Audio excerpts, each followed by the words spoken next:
Hello and welcome to Real Obscure.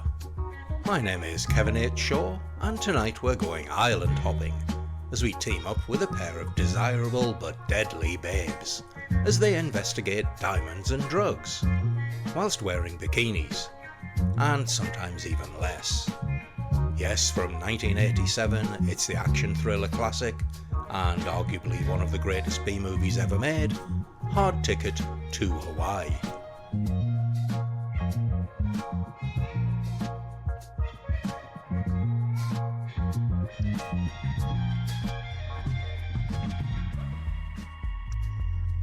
The movie was written, produced and directed by Andy Sidaris.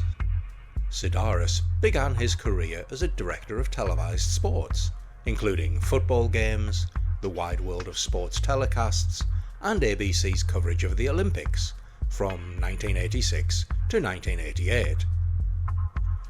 He also worked on a number of TV drama shows, including episodes of the Hardy Boys and Nancy Drew Mysteries, MASH, Kojak, and The Gemini Man. After a few smaller movies in the 60s and the 70s, his breakout movie, Malibu Express, was released in 1985. Introducing us to his world of spies, private eyes, and boobs, the movie was essentially an update or remake of an earlier movie Sidaris had made called Stacy. But it did lay the groundwork for what would go on to be called the Girls with Guns, or the Triple B series, those B's being bullets, bombs and babes. I did consider covering Malibu Express, but Hard Ticket to Hawaii, being more focused on what would later become the key elements of the Triple B series, namely female leads and government agents rather than male leads and private investigators, seemed like a better entry point for the series. But I may go back and visit the inaugural movie, as it does have a lot going for it. Anyway, Malibu Express proved to be a hit for Sidaris, and when it came to making a sequel, he found himself in the position of being able to fund the movie without seeking backing from a studio, and so was essentially free to make whatever the hell he wanted without any kind of outside interference. Like Malibu Express, Hard Ticket to Hawaii continued the theme of using former Playboy models in a variety of roles and would build on the luxurious lifestyle and aspirational aesthetic introduced in the previous movie, something that became a trademark for the series. Fast cars, exotic locales, and living the high life are all ever-present elements, but we'll come back to that in a moment. So what's it all about?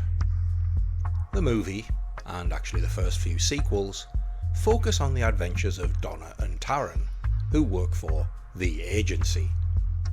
Now which government agency this is never expressly stated, but given here they're combating drug dealers, maybe it's the DEA?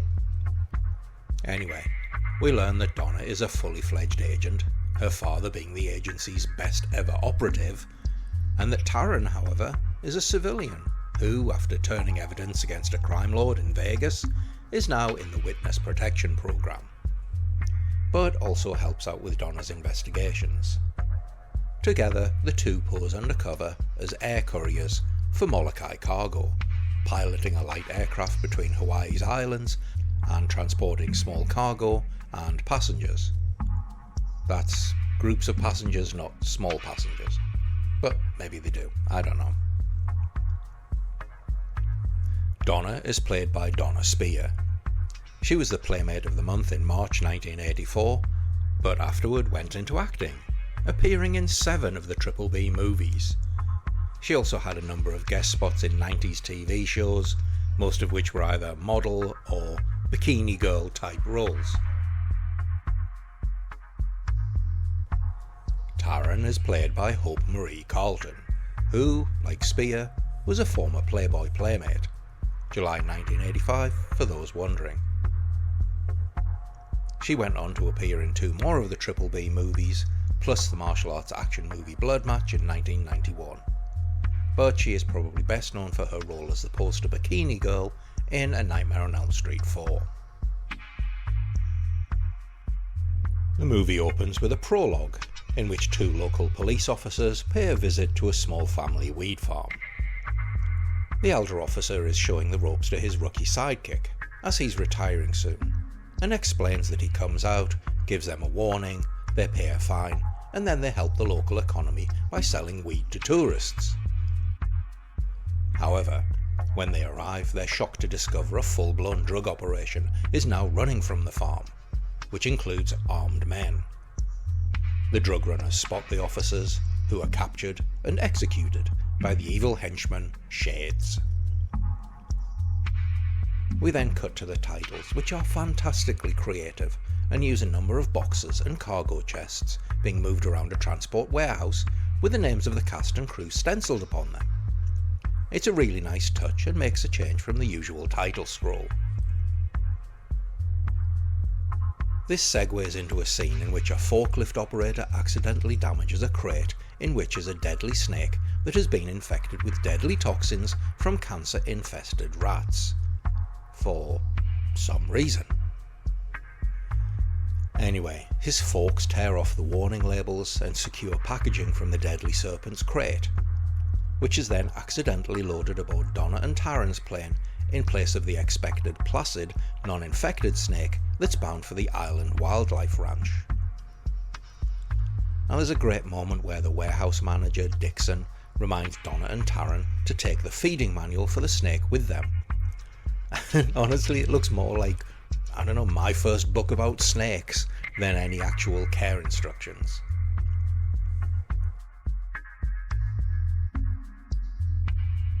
With the snake loaded into the plane, a honeymooning couple who are going camping on one of the island's beaches also board the aircraft. We're treated to a flying montage of the plane, set to a non-more 80s rock pop song, Hard Ticket to Hawaii, as performed by Jay Molina. Now I will not attempt to sing it, but I will give you a taste of the lyrics.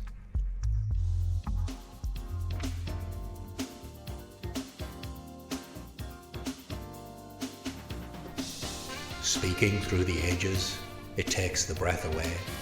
Falling waters laughing, your thoughts escape. This tropic island dreamland, and all the sights that you can see. Good and evil struggle their destiny. It's a hard ticket to Hawaii. It's not paradise all the time. It's a hard ticket to Hawaii.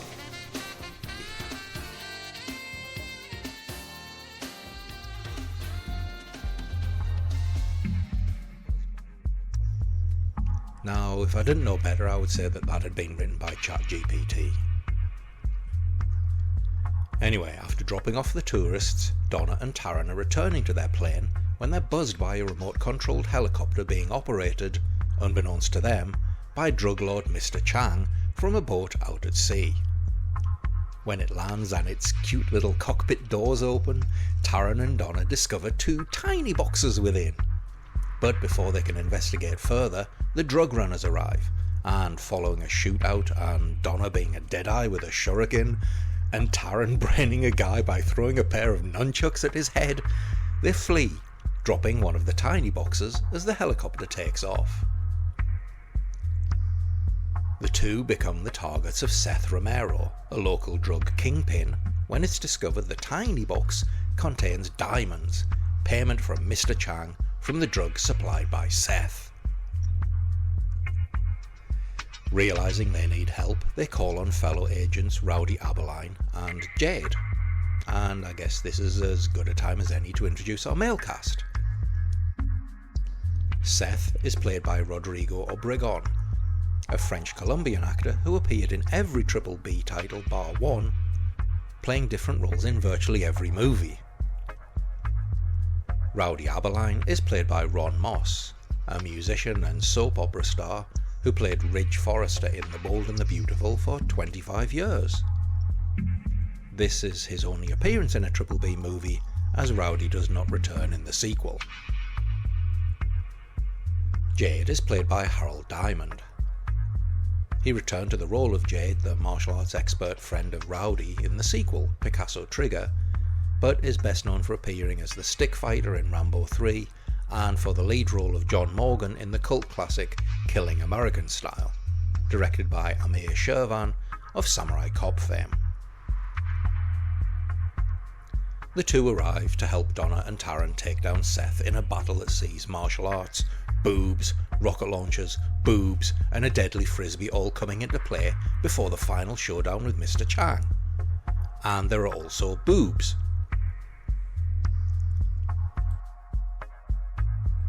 Now it's hard to know even where to begin with the movies of Andy Sidaris. It's like one night he was watching TV half asleep, flicking between the Playboy channel, Miami Vice and Dynasty, and in a hypnagogic state thought, these would make a great show if you put them all together, especially if they had really over-the-top deaths and women's boobs in them. Now the movies are a vibe all of their own, from the 80s excesses and fashions to the aspirational locations, combined with the ridiculously extravagant action scenes, quip-laden dialogue, and weirdly not that sexual nudity. The whole thing is just fantastically entertaining in a super cheesy and, I think, at times knowing way. Sidaris actually does a lot of world building in this movie and continues to revisit this universe in his later films. Although he uses a lot of the same cast, and they're often playing different people, we do get some recurring characters who come in and out of the ongoing series. Heady, for example, is the owner of the local bar and restaurant and acts as a liaison between agency operatives on the island and their superiors. She's played by, yes you guessed it, a former Playboy Playmate, Cynthia Brimhall, and appears in 5 of the Triple B movies as the bar owner. Similarly, former Playmate Patty Dufek plays the role of Patty Cakes, who also becomes a recurring character and appears in 2 of the sequels to Hard Ticket to Hawaii. And as mentioned, there's a recurring trope of the male agents being Aberlines, with Cody, Rowdy, Travis and Shane all appearing. We learn the Aberlines are all cousins and, Cody aside, they all work for the agency. And both Cody and Rowdy are terrible marksmen, which is played for laughs and adds a fun dimension to the characters. The Malibu Express, the boat left to Cody by his father, makes repeat appearances in the series, and Bruce Penhall, who you may remember from my episode on Body Count, appears in a number of the later movies, initially playing a different character, but then settling into the role of Bruce Christian. Now throughout the series there are a number of fantastic action sequences, although fantastical might be more appropriate, and one in particular sticks in the mind of everybody who has had the pleasure of seeing Hard Ticket to Hawaii. Rowdy and Jade, having arrived in Hawaii, are driving to meet with Donna and Taran. Seth has dispatched 2 of his henchmen to stop them, and as Rowdy and Jade are driving along a deserted road, they see a skateboarder skating whilst doing a handstand. He passes them, and then, taking an inflatable doll and a shotgun from his fellow bad guy's vehicle, he skates toward them again, hiding the gun behind the doll until the last minute. When he's close enough, he fires, injuring Jade and blowing out one of their tyres. "Let's get that turkey," shouts Rowdy as Jade slams their Jeep into reverse. They hit the skater, launching him and the doll into the air as Rowdy pulls out a rocket launcher, which he then uses to dispatch the skater in midair and the doll, destroying both in a huge explosion of flame. It is simultaneously ridiculous and brilliant, and is one of those clips that you'll see showing up all the time in top 10 B-movie moment type videos on YouTube. There's also some great dialogue, some of which is genuinely well written, at least for the style of the movie, and some that is just brilliantly terrible. For example, there's a very funny but also quite offensive sequence where 2 football players are being interviewed on live TV. Don't worry about it, it's a long story, and well, it doesn't go exactly as planned and includes some language that modern audiences may not approve of. And there's a moment where Rowdy and Jade are sparring, and Jade makes a joke about how a man with dangerous hands must be careful not to slap on his aftershave in a terrible so Chinese accent whilst making lots of whoa kung fu noises, and it's not exactly a highlight of the movie. And there's a fantastic scene where our villain Seth sees the giant infected snake which has escaped and shouts, "Snake, go away, go away." And when his henchmen run outside, he tells them, "I can't believe what I just saw." Now even Daniel Day-Lewis would struggle to make that believable, so I guess the actor just shrugged and went, "Nah, can't fix that," and just did what he could with it. Now I also did mention the nudity, and given that I think every female actor in this movie appeared in Playboy at some point, there is quite a bit of it. It's mostly just boobs and the occasional butt, but what's weird is how unerotic most of it is. It's frequently shots of topless women swimming, such as the scene where Donna and Taryn need to think and so get into the jacuzzi together, which I presume is their thinking jacuzzi, or the romantic interlude between Taryn and her lover, which sees the two shirtless, kissing on a beach, and, well, nothing else. And a few of the male cast also do tend to spend a fair bit of their screen time in skimpy trunks or running around shirtless, and it's good to see that he's including something for people who'd enjoy that. But like I say, it's odd in this almost non-sexual way in which the nudity is represented. It's like, hey look, boobs, oh cool, and then they just move on. It's very strange. Anyway, although I'm not going to do a breakdown of every moment in the movie, I will cover some of the salient points as we enter the spoiler zone.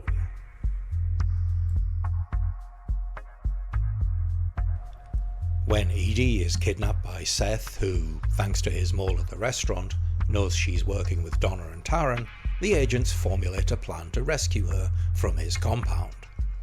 They storm the complex, and after a few shootouts and an exploding helicopter, yay, they defeat Seth's henchmen and rescue Edie.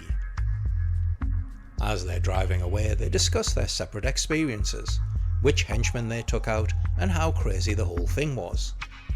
At which point Edie asks, "But who got that B-word Seth?" They all exchange glances when they realise that in all the excitement, nobody bothered to deal with the main bad guy they actually went to take down. Now in a fantastic scene, Rowdy rides a motorbike from the back of their van in slow motion to go hunt down Seth as the others return to safety. However, Seth has indeed escaped and arrives at Donna's home, where he attacks and attempts to kill her. She fights him off and, believing him defeated, retreats to the bathroom, where she slumps against the wall beside the toilet, which then explodes as the infected snake bursts from it. Donna flees into the living room, where Seth is not dead, and, as he attempts to locate her, he is attacked by the snake, which bites him and he dies from infected rat cancer. The snake turns its attention to Donna, who shoots it, but it appears undeterred. And at this point, Rowdy arrives, riding the motorbike through the wall of Donna's house and then using the rocket launcher to blow up the snake's head. Yeah, genius or stupid, I can't decide. With Seth's operation destroyed, the agents go to visit Mr. Chang. After beating up his bodyguard in a hilariously slapstick fashion with a pair of nunchucks that just keeps going on and on and on for so long that you actually begin to feel sorry for the henchman, they attempt to arrest Chang, who, instead of acquiescing, throws a sword at them. Donna, being an expert shot, shoots him and he falls from his office window to his death. And yes, we get an amazing dummy drop.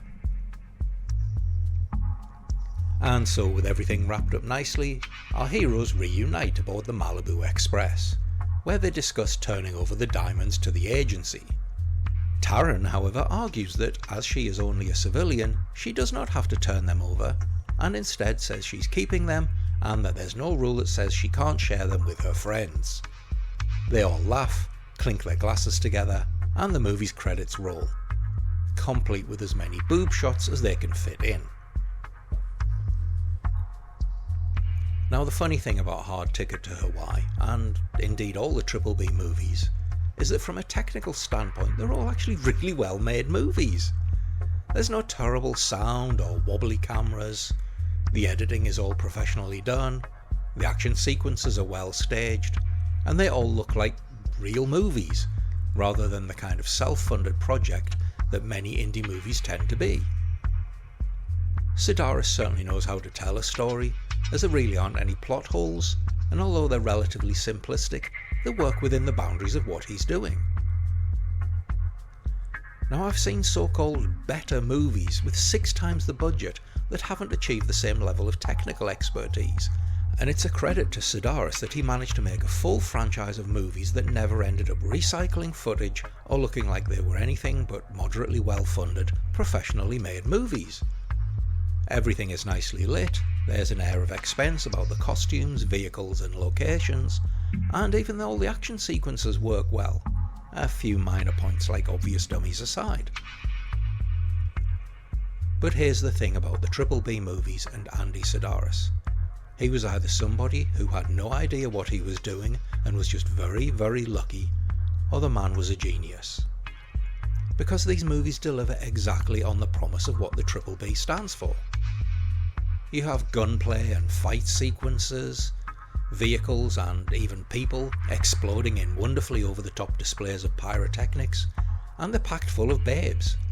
Although I will argue on that point that babes is probably not quite accurate, as all the male leads are handsome, hunky, and frequently underdressed like their female counterparts. Which is quite progressive, even if some of the dialogue sequences and their sexism won't play well to a modern audience. But if you can get past a few of the more dated attitudes and the sexism being passed off as comedy, although, let's face it, if you're watching these movies I doubt you're going to be here debating gender politics and feminism while you watch, well, there's actually a lot of fun to be had here. It's an action movie with solid gunplay, a few decent fights, nice locations, and an air of the debonair about it. It's entertaining and there are some laughs to be had, some intentional, some not, and it always keeps you engaged due to the way that it constantly keeps moving. They're strangely comforting, which sounds weird, but maybe that's just me being old and nostalgic for the 80s. But, as a professional dreamer once said, it's such a fine line between clever and stupid. And if I'm being honest, that's a better and more succinct review of Hard Ticket to Hawaii than I could ever come up with. And on that note, thanks for listening, and I'll see you all on the next episode of Real Obscure. This episode of Real Obscure was written, directed and 1980s boobs by me, Kevin H. Shaw. If you enjoyed the show, then please like, share, comment and subscribe, as this really helps the show grow. There's an extensive back catalogue of other episodes for you to enjoy, so please go check them out too. And if you're a subscriber, please remember to turn notifications on YouTube so you'll never miss another episode. Speaking of YouTube, you can also help support the show by using the Super Thanks option on each video to make a one-off financial donation. You can learn more about Real Obscure over at realobscurepod.com, and you can share your thoughts by emailing hellorealobscure@gmail.com. And I'm also on Blue Sky with the handle @realobscurepod. Hard Ticket to Hawaii is copyright 1987. All content here is used for educational and commentary purposes under Section 107 of the Copyright Act, Fair Use, and remains the property of the respective copyright holders. Presented here for the purposes of critique, commentary and discussion. No copyright infringement is intended, so please don't sue me or make me go in the thinking jacuzzi. Have you any idea how many germs are in one of those things?